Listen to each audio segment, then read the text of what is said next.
What is next for David Benavidez? Well, after dropping and stopping Anthony Yarde in round 7, what is next for him? Well, here's the thing. He already revealed that he will be fighting Zurdo Ramirez next year, but Zurdo Ramirez has a fight in January, and he has to win that fight. But anyways, a fight between them would definitely be a great fight for David Benavidez, since it will involve two huge Mexican boxing stars, and a lot will be on the line, as Zurdo Ramirez, as of right now, holds 2 belts, the WBO and WBA title. So this will be a very important fight, and stylistically, this should turn out to be a very entertaining fight, since Zurdo Ramirez likes to make a fight happen. He gets on the inside and he stays very busy. But if I'm being honest, Zurdo Ramirez does not look impressive at all. He looks slow and sloppy, so I believe David Benavidez will be able to not only outperform and outclass him, but I also believe he'll be able to hurt Zurdo Ramirez. I understand that some people believe that David Benavidez doesn't have power at 175, so how would he be able to hurt Zurdo Ramirez considering that he'll be going up to cruiserweight? But trust me, with the way Zurdo Ramirez fights, David Benavidez will definitely be able to land the cleaner and more significant shots, and in the end, I believe he beats and embarrasses Zurdo Ramirez. But now let's go back and talk about that fight with Anthony Yarde, because I predicted this outcome. I mean, in this fight, yes, Anthony Yarde was trying to give David Benavidez a good fight, but it wasn't enough. David Benavidez showed why he's one of the best in the division, as he dominated every single round, and he was just putting that punishment on Anthony Yarde. And in round 7, that's when David Benavidez managed to drop Anthony Yarde, and then the ref took 2 points off, but it didn't matter because David Benavidez put more punishment on Anthony Yarde, and the rest started the fight, and it was pretty ugly. I mean, Anthony Yarde's face was all messed up. And after David Benavidez beats Gilberto Ramirez, he should go back down to 175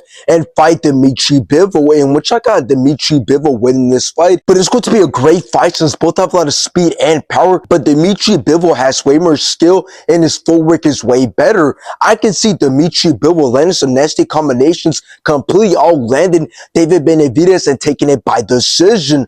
The only way David Benavidez wins this fight is if he puts a ton of pressure on Dimitri Bivol, outworks Dimitri Bivol and takes it by decision, which is very possible since David Benavidez puts a ton of pressure on his opponents and his output is very high. Now, another potential fight for David Benavidez is a fight against Artur Beterbiev, in which I got David Benavidez winning this fight, but it's not going to be an easy fight for David Benavidez since Artur Beterbiev has way more power, but David Benavidez has way more skill and speed.